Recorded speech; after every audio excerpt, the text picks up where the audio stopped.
This past Sunday, the Fed dropped interest rates nearly to zero. Then, every day last week, it announced emergency lending programs. It pledged to spend at least $700 billion supporting mortgages, banks, money market mutual funds, corporate bonds, and lending to central banks of other countries, because the dollar is the currency of world trade. We are being very aggressive, and I think our chairman, Jay Powell, has learned from the experience of 2008. We're moving much faster than we moved in 2008. We're being more aggressive. Is there more we can do? Yes. Is there more we may end up doing? Yes. But I think we're being very aggressive, and I think that's the right thing. Can you characterize everything that the Fed has done this past week as essentially flooding the system with money? Yes, exactly. And there's no end to your ability to do that? There is no end to our ability to do that.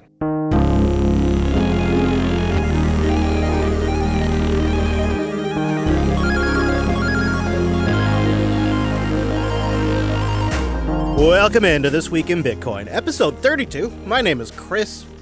That intro clip was Minneapolis Fed Prez Kashkari from a few years ago, and I love that clip. We'll get back to him later. But first, a disclaimer, really. I hope you brought some water, because once again, it's another salty Chris this week. The banks really went all in on their Bitcoin attacks. And I say this with all proportionality. Nothing I've ever seen in my history of following Bitcoin since the early days have I seen anything this aggressive and this direct. First, it was the European Central Bank. They released a bomb of a paper, followed by the Minneapolis Fed dropping a second bomb, a whopper. And I've read both, so you don't have to. And trust me, you do not need to or want to. I've got the best bits here, and it's so frustrating and it's so thick. The language, I'll give you a few quotes, but the language is just something else. So let's start with this ECB paper. They released it recently. It's called, quote, The Distributional Consequences of Bitcoin. It was written by two economists from the ECB. It's 29 pages long, and they published it on October 12th, 2024. So these two institutional economists argue that the rising Bitcoin price would only benefit early hodlers. And they say, quote, it would imply a corresponding impoverishment of the rest of society, endangering cohesion, stability, and ultimately democracy. This is a pretty huge point of view change from the ECB. For years, they've just suggested Bitcoin is worth nothing. And I think it's also ironic that now they're saying it's going to hurt democracy. So that's a bit of a load, considering Bitcoin has no central controller or issuer, and it is freely adopted and controlled and run by the people. So it's ironic they call that a threat to democracy. I think we'll get into what they really mean later. But I thought maybe first we should zoom out for a moment, because we all know that they've belittled Bitcoin for years. Just a few years ago, the ECB's Christine Lagarde rolled out all of the standard Bitcoin attacks that the bankers have, just sort of rapid fire, back to back to back. It is a speculative. It's a speculative asset by any account. I mean, when you look at the most recent developments upward and now the most recent downward trend, it's for those who had assumed that it might turn into a currency. Terribly sorry, but this is an asset, and it's a highly speculative asset, which has conducted some funny business and some interesting and totally reprehensible money laundering activity. I think that there are criminal investigations that have taken place that I'm sure will continue to take place that demonstrate it very clearly.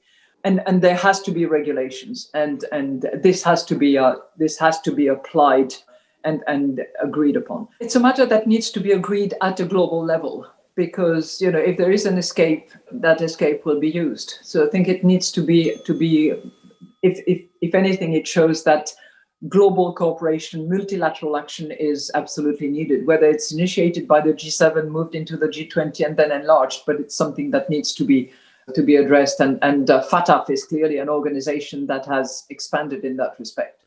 I find a couple of things ironic about her statements in there. Number one, we just covered the data from the UN itself in episode 30. 0.34%, 0.34% of all crypto transactions were flagged as potentially illicit. Of that 0.34%, nearly all of them are tethered transactions, with the most of the rest being USDC. Let me tell you, not a great way to do crime. Those are not a great way to do crime. But also, I think number two, the thing that I find ironic is that Christine Lagarde herself was convicted and found guilty in 2016 for a massive government payout scheme to the friend of the former French president, Nicolas Sarkozy, however you say his name.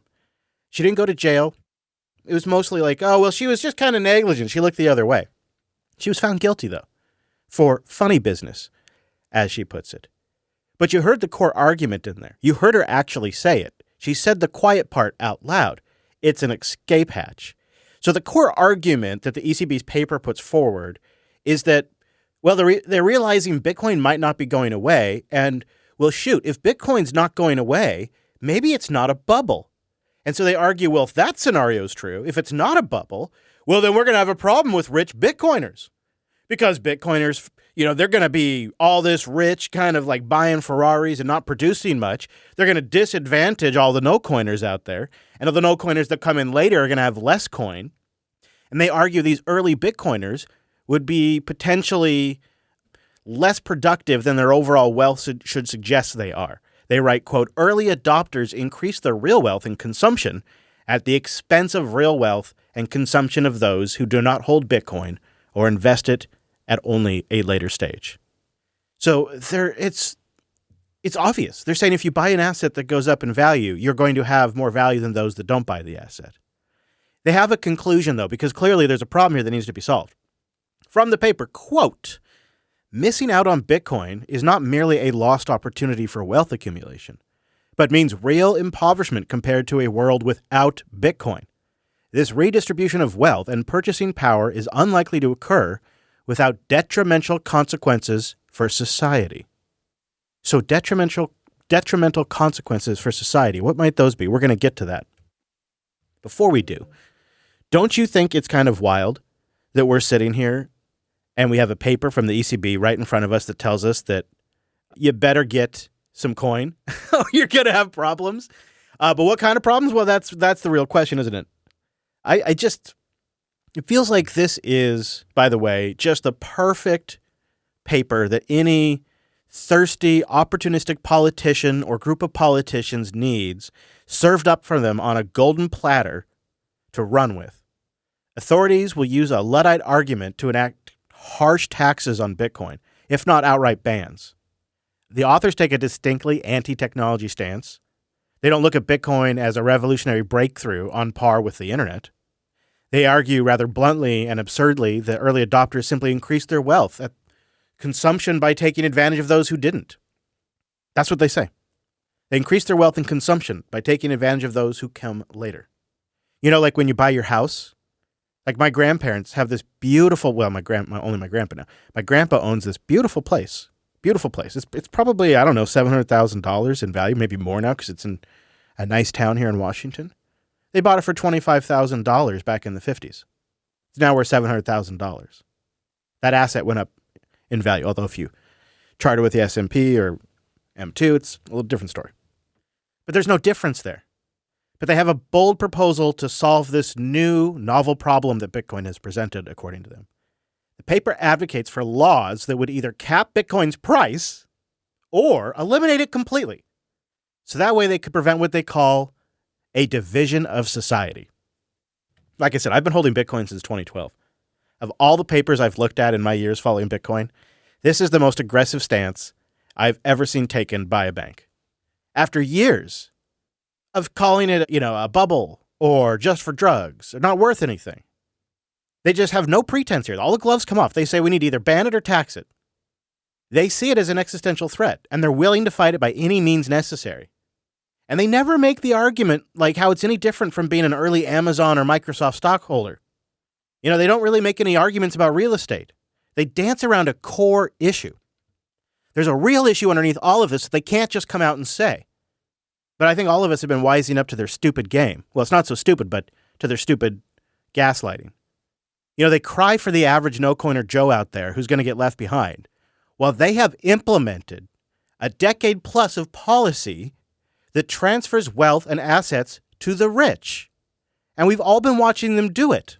Now, the European Central Bank has cut interest rates, dropping its key lending rate to zero from 0.05%. This was 8 years ago when the ECB just went to zero and kept it there for years. As part of a package of measures intended to boost the flagging Eurozone economy, the ECB also slashed its deposit and lending facility rates to minus 0.4% and a quarter of a percent, respectively. The central bank added it would expand its bond buying stimulus program by raising monthly purchases to 80 billion euros from the current 60, and by purchasing corporate bonds. The package of measures is deemed more radical than investors had expected and follows a stimulus measure announced at the end of last year.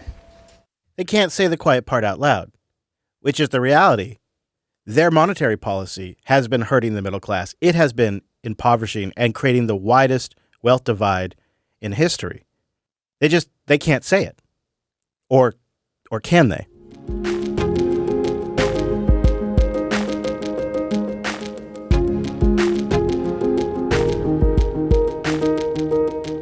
It gets even wilder.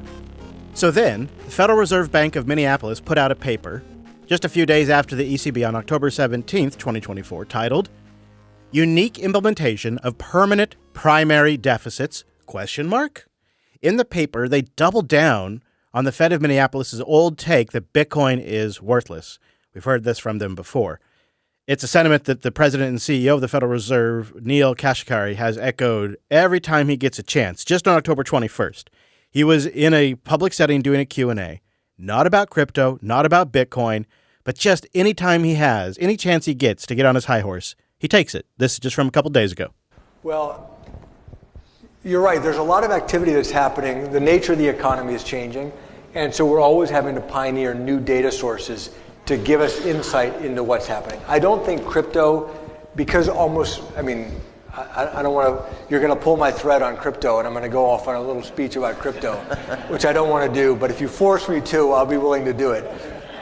But very few transactions are actually happening on crypto. People are buying crypto and they're selling crypto, but they're not paying for goods and services using crypto. It almost never happens unless people are buying drugs or other illegal activities. Such an old and tired critique. You can tell he's probably a little old and tired too. He hasn't really updated his take. Today, towards the end of 2024, Bitcoin is worth more than the UK pound. It's over $1 trillion in market cap. Entire countries have adopted or are adopting it. And Kashkari's real boss, BlackRock, their ETF is the most successful ETF launch in history. It's done what it took gold 5+ years to do in 9 months. But the paper reveals the real concern, not just the blowhardness that Kashkari goes out there and talks about, but what the Fed is really worried about. And they finally have said the quiet part out loud. Bitcoin creates an escape hatch that prevents governments from running, quote, permanent primary deficits to using nominal debt and continue Markov strategies for primary deficits to payments and debt holders. So in other words, because it is thick, in other words, Bitcoin makes it possible for people to escape from continuous debasement. They go on to talk about the problems Bitcoin causes for forever debt policies. Quote, continuous government policies designed for permanent primary deficits cannot eliminate an alternative steady state. They continue, quote, and the government is forced to balance its budget. They go on to say, quote, a legal prohibition against Bitcoin can restore a unique implementation of permanent primary deficits. In other words, if they ban Bitcoin or we tax the hell out of it, it can restore the government's, quote, unique implementation of permanent primary deficits. So either tax the hell out of Bitcoin or ban it. And if you don't do that, you're not going to be able to run primary deficits that go on forever. And what this paper really is from the Minneapolis Federal Reserve is a banker's fantasy about prohibiting assets or, somehow getting regulators, somehow these bankers, are now influencing policy, probably actually a possible thing. And they're getting great, huge, giant, enormous taxes passed on Bitcoin to ensure government debt remains the, quote, only risk-free security, quote, only risk-free security. That's the goal. The government debt needs to be, quote, the only risk-free security. Bitcoiners have been focused on Gensler, but they probably should have been more worried about Kashkari and this paper. It just lays out once again talking points for a thirsty politician. And the ironic thing is, the paper isn't really about Bitcoin at all. I mean, yes, Bitcoin is mentioned, but it's not actually the main focus of the Fed's paper. Instead, it's a theoretical study that explores economic scenarios that we're obviously hurtling towards. Here's what the paper states, quote, "We use Bitcoin as a metaphor for private sector security that is fixed supply and that is not a claim to any real resources." Okay. What they're doing is it's a look at how government deficit strategies are affected when there exists, one, an asset with a fixed supply, that's Bitcoin. Two, that it isn't issued by the government, Bitcoin again. And three, doesn't produce a direct utility flow. Well, I'm going to give that a half ding. We'll see about that. Bitcoin is the best example they could find when they wanted an asset like this. This is a big deal. That's coming from the Minneapolis Federal Reserve. We looked for the most independent free market asset that's hard and fixed that we could find, and we could find no better example than Bitcoin, is what they're saying. And while I hate the conclusions they come to, it kind of does say Bitcoin is the best hedge against inflation and infinite government deficits there is, and the Federal Reserve of Minneapolis just confirmed that. That's just kind of what they just said. So I think smart traders are going to read these papers and read Bitcoin as the true inflation hedge that the big banks are worried about.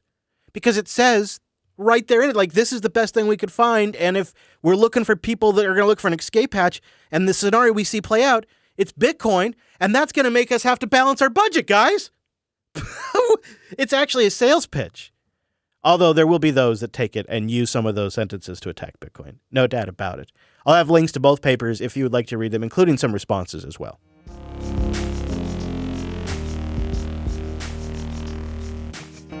Let's do a quick macro snapshot. The fiat market is a fickle thing, and just when certain individuals get on a camera and speak, it can move the market in dramatic directions for multiple days. We've had a couple of those this week, and one of them that I'm going to focus on is Paul Tudor Jones. He's a billionaire. I think, yeah, he's a billionaire, known for his significant contributions to the industry of finance for years now. He runs a company called Tudor Investment Corporation, a leading macro hedge fund that's been around since 1980. Paul made tons of headlines for financial win after financial win throughout the 80s. He's also known for rigorous risk management strategies, and he's also considered generally pretty keen and to have a technical understanding of the assets that he trades. And he shook the wider market this week when he sat down with Andy over at CNBC, and he talked about the rock and the hard place that the market is in, and some of the dynamics that I've been talking about and why I think the election has been spooking markets and keeping things kind of sloshing. President. And I have also, if I'm being honest, primarily because I see the polling numbers have clearly moved in this direction. You say also, meaning you've repositioned as if former President Trump wins. Yes. I've moved in that direction for sure. And what does that mean? It just means more inflation trades, which I'd love to get to, but right. I think it's really important that we frame where we are right now, and where we are is an incredible moment in U.S. history. And what I really want to talk about is the debt trajectory that we're on. So we've gone in the space of 25 short years from debt to GDP at the federal level from about 40% to almost 100%, 60% in 25 years. And if you look at what our trajectory, what CBO projects our trajectory to be, as well as what we see as and we're going to project further than CBO. So I'm going to show you a chart. This is debt to GDP. So CBO says that we go from 98 to 122, I think 124. That's very conservative over the next 10 years. If you extrapolate that 30 years, you get to 200% debt to GDP. And so that's something, obviously something that can't go on forever, won't. And the question is, after this election, will there be some point of recognition, particularly with all the tax cuts that are being promised by both sides and the spending plans? I mean, they're handing out tax cuts like they're Mardi Gras beads, right? We're doing tax cuts on everything from tips to toucans. So it's crazy what's being promised. After the election, I think the fact that you've got 7 to 8% budget deficits as far as the eye can see, the question is, will the markets allow either candidate? I think under Trump, what he's about to say there, I think, is a great point. So I just will pause because he does the weave sometimes. It doesn't seem like either candidate's tax policies will be accepted by the market. They'll react badly, and so the candidates will be dissuaded, I suppose. They're going to be disincentivized from proposing those things. That's what he's trying to say there. Deficit goes up by $500 billion per year. Under Harris's plan, it goes up by an additional $600 billion plan per year. I have a feeling all those are just pipe dreams. I think the chances of any of those being enacted are... You mean that the tax cuts that they're putting on the table during the campaign? Those have zero chance of being enacted. I think their tax plans and probably their budgets, right?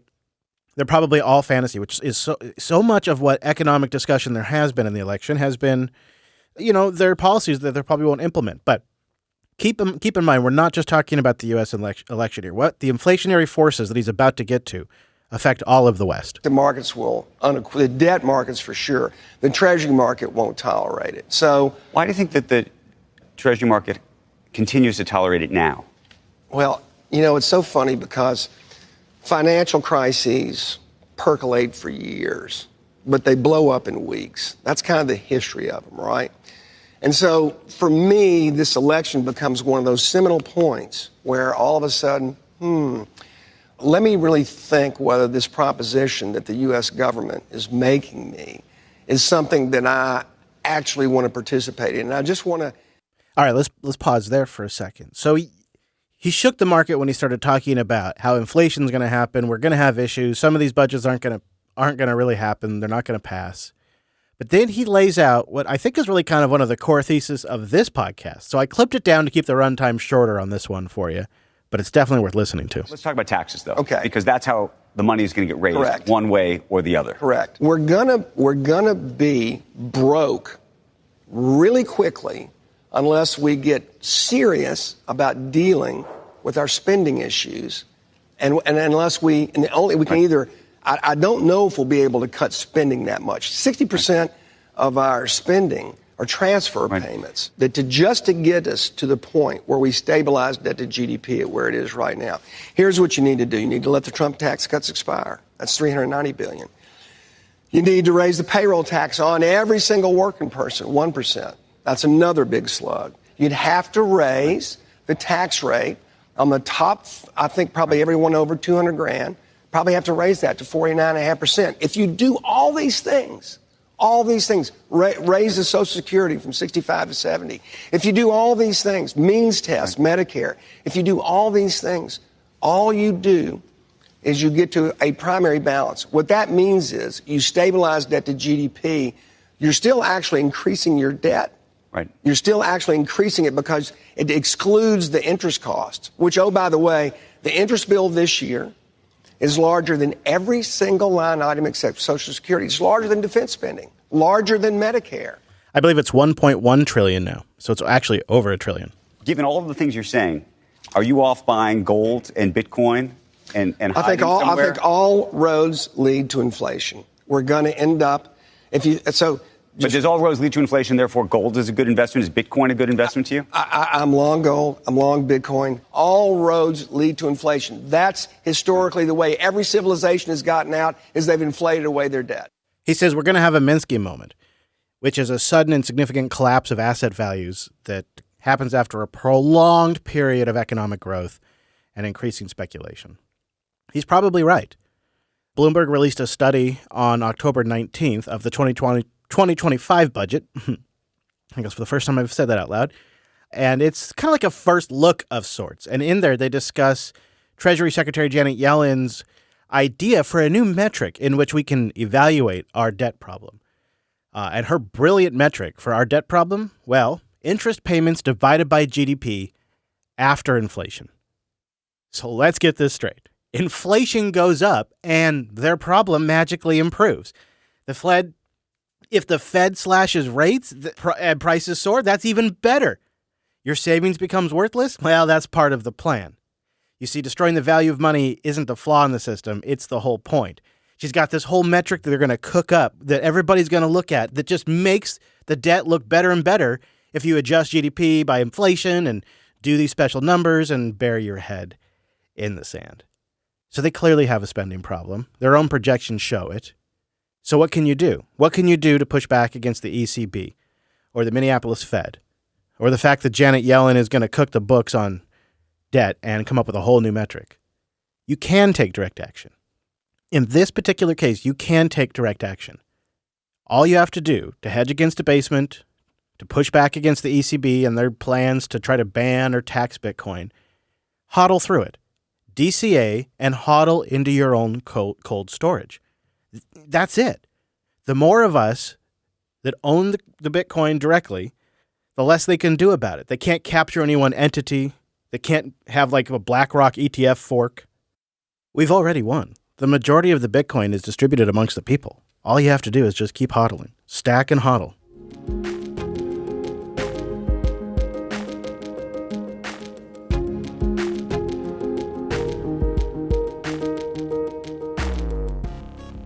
Well, Mikey Saylor Likes the Coin really poked the cyber hornet's nest this week during a two-part interview on the Markets with Madison YouTube channel.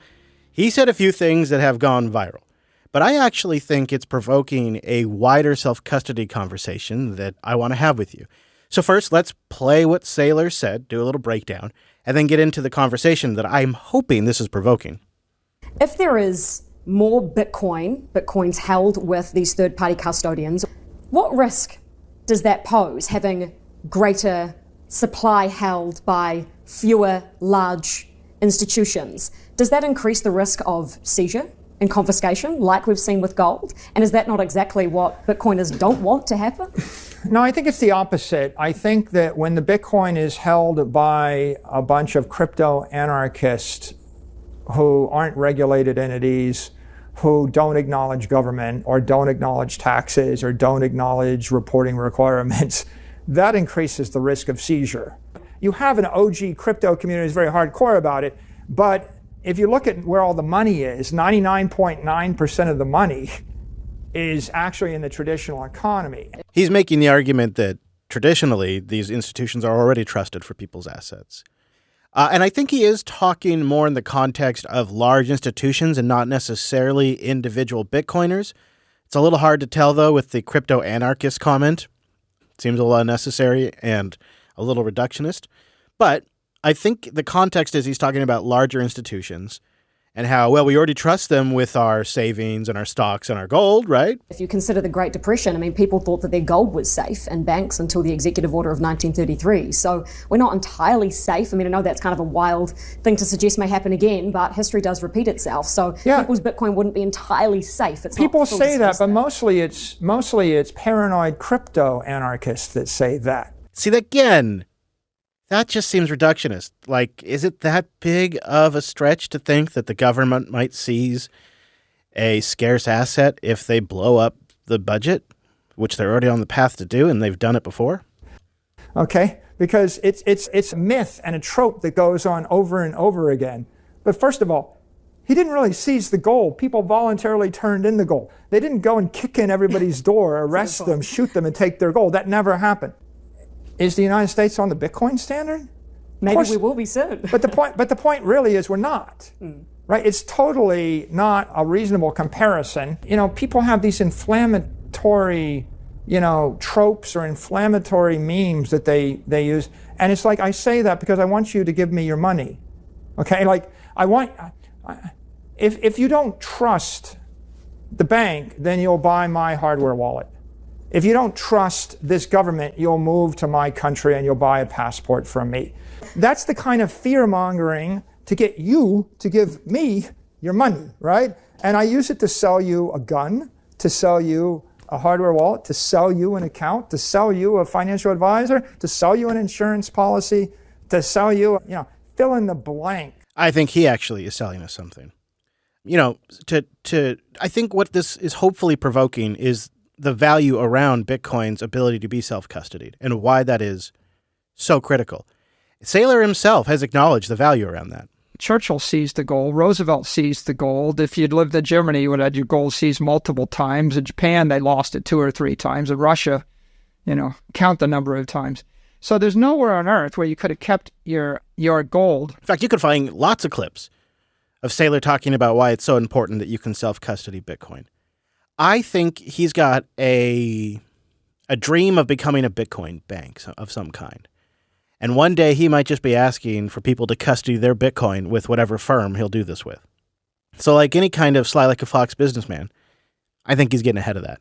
He's changing his tune now, so there'll be clips of him saying just this when he announces some sort of like Bitcoin bank program. It's a shame, though, and it's embarrassing for him, because on the first page, in the second sentence of Satoshi's white paper, it says, quote, "The main benefits are lost if a trusted third party is still required to prevent double spending." He says right in there, in the second sentence, on the first page, the main benefits are lost if a trusted third party is still required. It's core to what Bitcoin is. And his arguments that no one knocked down doors over Executive Order 6102 are a bit specious. People were compelled to hand over their gold just like they're compelled to pay taxes and follow local laws. And if they didn't comply and they were discovered, they could potentially spend time in jail. Some individuals did. Others were fined with an inflation-adjusted equivalent of about $230,000 if they were caught with more than just gold jewelry. But the reality is the majority of the gold that was confiscated, was taken from institutions where gold was being held. The institutions just handed it over, which is, again, another solid argument for self-custody, because history does tend to rhyme. And, if you zoom out 30 years, who knows where this thing goes? They don't even need to physically take it from you, though, do they? I think maybe a rhyme of history would be they require Bitcoin be held by approved institutions, that they keep it locked up there indefinitely, essentially reducing its utility and reducing its value. That would be one way to control it, or to tax the hell out of it. But I think you would be doing much more harm to the economy than you'd be doing good, because this thing could be an engine for future growth. I don't think that means, though, we have to be self-custody maxis. I've been thinking about this. The Saylor's been this has been getting spread around. A lot of people have been commenting on it. Because I'm seriously considering a custody service for Jupiter Broadcasting's Bitcoin. Something that could be managed by multiple people in the company if needed, or it could be accessed if something happened to me or I retired. Ideally a service that could helpfully generate tax documents when we need them at tax time. Things that businesses need, multi-custody, that kind of stuff. So I think there is maybe a space for some custodial services. But what do you think? Is that a mistake? I'd like to know your opinion. Would you please boost in? I'd like to know your thoughts. If you have a staunch self-custody argument for a business or for an individual, please do send it in. Or if you got an argument for a custodial service, why maybe some folks should use custodial services, boost that in. I'm considering that as we get closer and closer to the end of the year, what I want to do for Jupiter Broadcasting. Also, I'd love to hear your reaction to Mikey Lake the Coin Sailor's new tune. Did you think he was Batman and now he turns out to be Two-Face? Have we let a fox into the hen house? Boost in and let me know.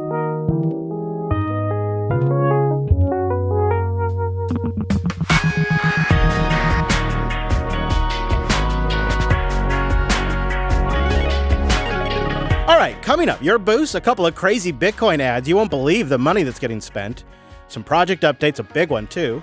Final clip of the week, and a state of the network. So shout out to my affiliates, River.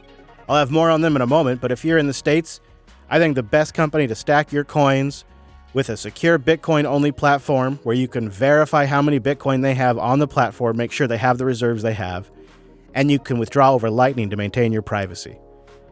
And the fees, they're great. Everything's great about River. I'll get more into it in a little bit, but I also want to mention if you want to spend Bitcoin, holidays are coming up. Maybe you want to blast some sats over Lightning. The Bitcoin Company, use my promo code Jupiter or use the link in the notes. Get you some sats, gets the show some sats. And it's a great way to spend your sats on Lightning, super quick into any kind of gift card. They got hundreds of them. That's the bitcoincompany.com, promo code Jupiter. And you can use those affiliate links as a way to support the show. Or, of course, you can boost in, like so many great folks out there do. Thank you to everybody who boosts into the show. And our first boost this week comes from Mr. Podhome himself, a.k.a. Barry, with no message, but 8,000 sats. Coming in hot with the boost. I don't know if there's supposed to be a message in there. But thank you, Podhome. Appreciate the support. It is our hosting platform of choice. Open Source Accountant is back. It's been, I think, a week or two. Nice to hear from him with 2,000 sats. I would love a whole episode about how you acquire, move, and secure your Bitcoin. It'd be great to share with local small business owners who are Bitcoin curious but still can't wrap their head around the process. Something that could be consumed by a newbie complete. Huh? I'd have to think about that. That would have to be probably a dedicated thing. Maybe a holiday special. Keep brainstorming, Open Source Accountant. I don't know if I 100% have it in my head yet, but I could see it. It could be a nice solution for the holidays. Do a little pre-record, something you could share with family around that time. Let's keep brainstorming. Anonymous comes in with 5,000 sats. You suppose? I heard about the show from the Podfather on Podcasting 2.0. I've been listening to every episode since. Well, thank you very much for sending back some value. Appreciate that. Shout out to the Podfather. Oppie 1984 is here again with 4,000 sats. Pew, pew, pew. If John Deaton and his team were smart, they'd make a political ad with the audio of Liz saying who she wants to keep crypto away from, and then show a picture of each group with American dollars as she lists them. He doesn't stand a chance of winning, but he can at least tear down a bit and maybe limit the amount of damage he can do. I hope so, Oppie. I think it's a shame that the way Liz has been able to lie through her teeth to people and claim that she's trying to help them while working hand in glove with the bankers and the SEC. It's been obvious to anybody paying attention, but if you're not paying attention to the stuff behind the scenes and you just listen to what she says, she is a top-rate gaslighter. Thank you for the boost. Ace Ackerman comes in with a row of ducks. Just says boost. Boost! Thank you, Ace. Nice to hear from you. Tomatoes in with 9,001 sats. It's over 9,000! Thanks for all the newbie content. It's helped me get oriented in Bitcoin. I just put my first million sats through Liquid onto a cold card. I thought I'd weigh in on the question of retirement from a European perspective. Well, first of all, congrats and thank you. He writes, I'm primarily counting on the stage of retirement plan combined with a small complementary private pension. State, right, the state plan, I got you. I have long-term savings in things like stocks and investment plans, which have interesting tax breaks there. Okay. And we own our own apartment, which in a pinch could be sold. Yep. And we bought it with the intention of keeping it to live in, though. So a little bit of stocks, a little bit of property, a little bit of Bitcoin. That seems like a pretty good little distribution there, Tomato. Very reasonable. I think a sensible distribution, you might see. A sensible, zesty drink. Need a zesty drink. Thank you for the boost. That's all our boosts above 2,000 sats this week. Yep. It's a quick boost segment, I suppose, so that's kind of nice. So we had 8 people boost in. We stacked 31,556 sats with the boost. The streamers, though, did pick up the slack this week. They came in as our champs. We had 43 of you out there streaming sats as you listen. So together, you all stacked 59,933 sats, which brings this show's total to... Lowered expectation. 91,489 sats, which not a great week. Not a great week for the show. Maybe it's a sort of a statement on the episode. So boost in with ideas to get the boost up if you have any. I know that sounds odd, but I'm so heads down on content. I think sometimes I don't focus on that enough. So I could use some help in that area. And I think unless something big breaks, I might take next week off just to make room. And I have a super busy schedule. And I think, I could be wrong, but I think there's just going to be a lot more election stuff as we get closer. And I suspect that might have turned some of you off last week because as we get a little bit closer to the big day, it's kind of what the news is all about. And I tried to keep it away from all the top of the show as much as I could, but it even sneaks in a little bit here and there.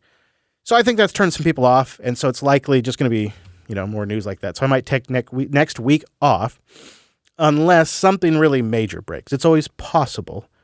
You never know. I mean, it's kind of a crazy time right now, but I think I'll probably just be heads down. Thank you everybody who does support the show though. I do really appreciate it. And if you'd like to boost in, just get a new podcast app at podcastapps.com. You can set up something like Fountain or Cast-O-Matic in no time.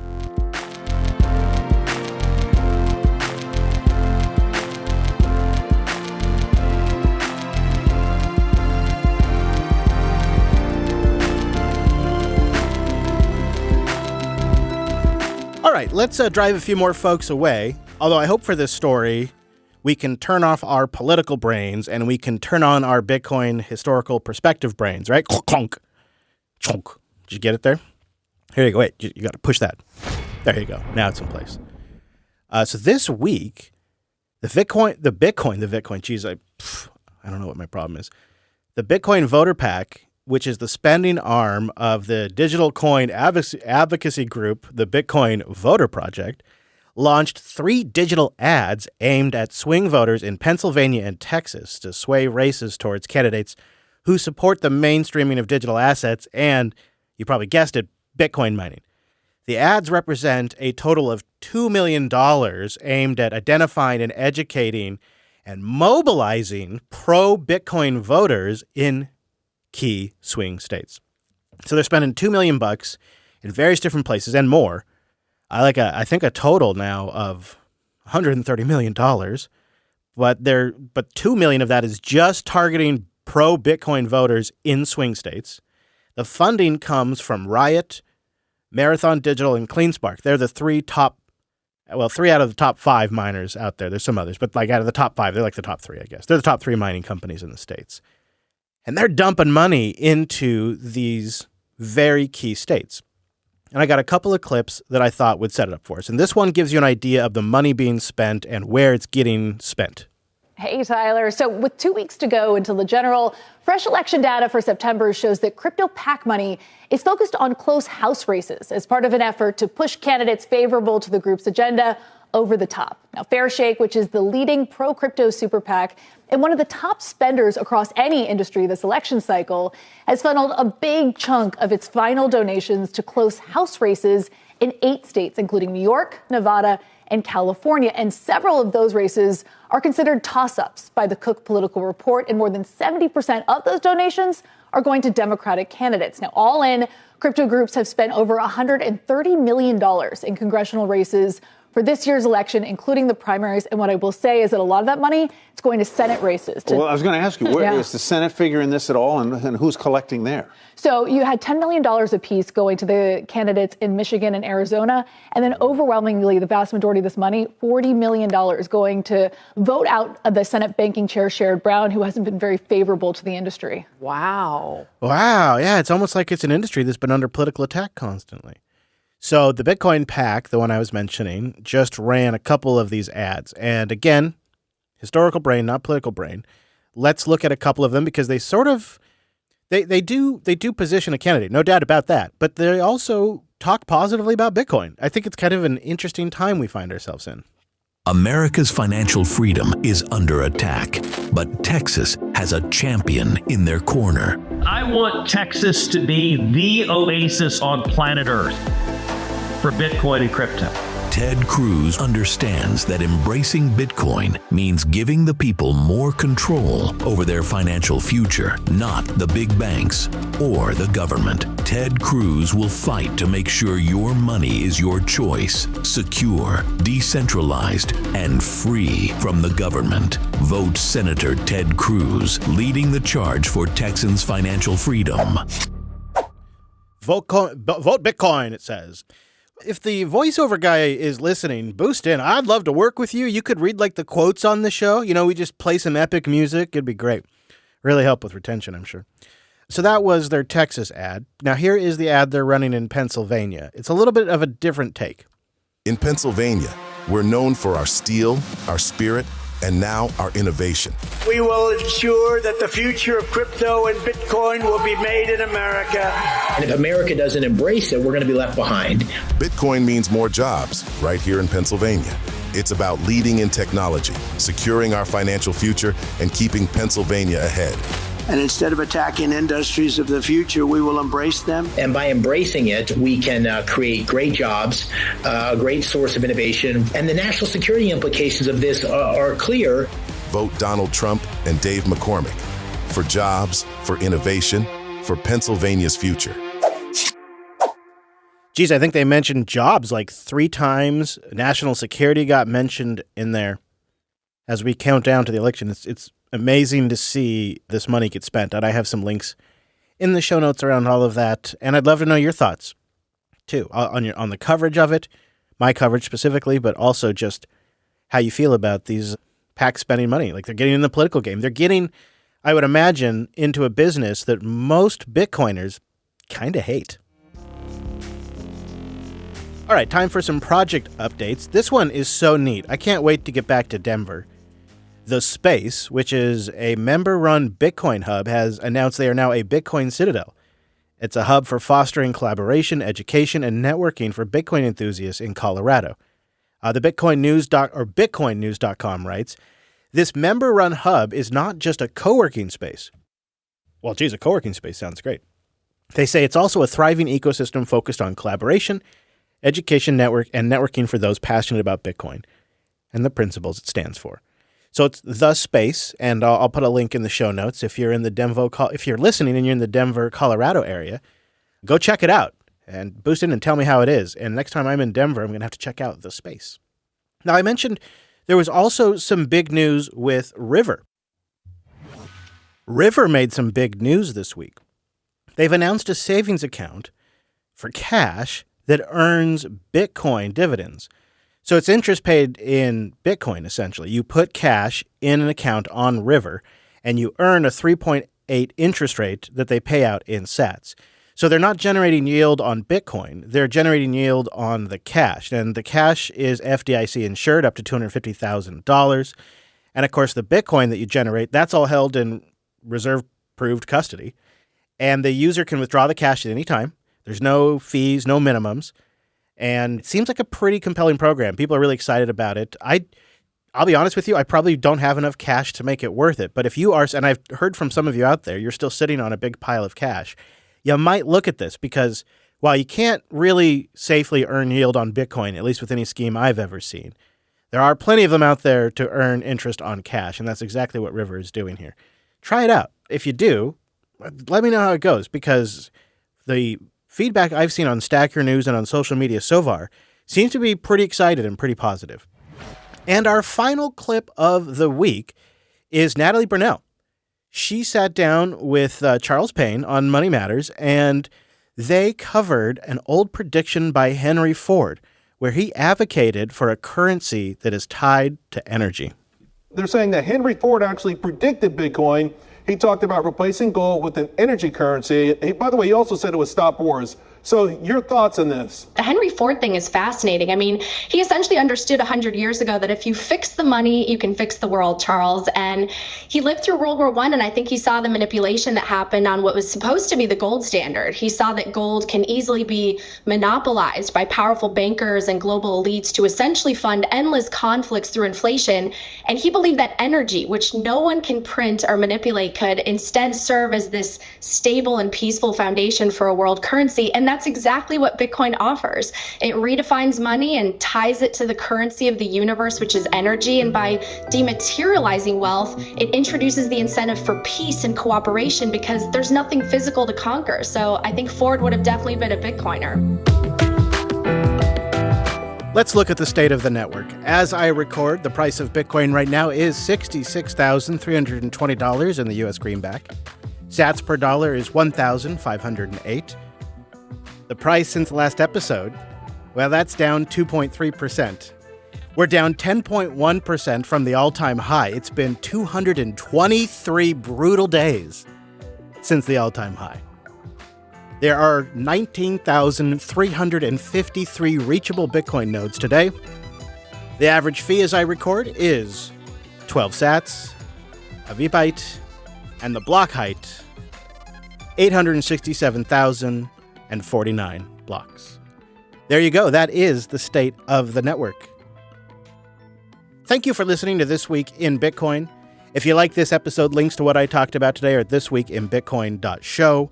Of course, you can subscribe in your podcast app of choice. I hope you choose a Podcasting 2.0 app, as I think they're pretty great. You get chapters and transcripts of this show in a Podcasting 2.0 app. And of course, that's also a way you can boost in. Now, I probably won't see you next week, so I'm going to leave you with a banger of a track. It's Stop, featuring Alex Bignata. Is this where you wanna be? Don't wanna give up so easily. If this is wrong, can someone tell me? Heart out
and you're stronger than you know.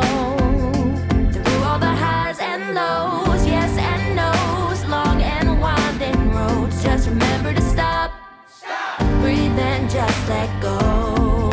Yeah, oh, just let go, just let go. Just let go. Let it go, let it go. You are stronger than you know. Let it go, let it go. You have never been alone. Let it go, let it go. You are stronger than you know. You're stronger. Just remember to stop, breathe and just let go.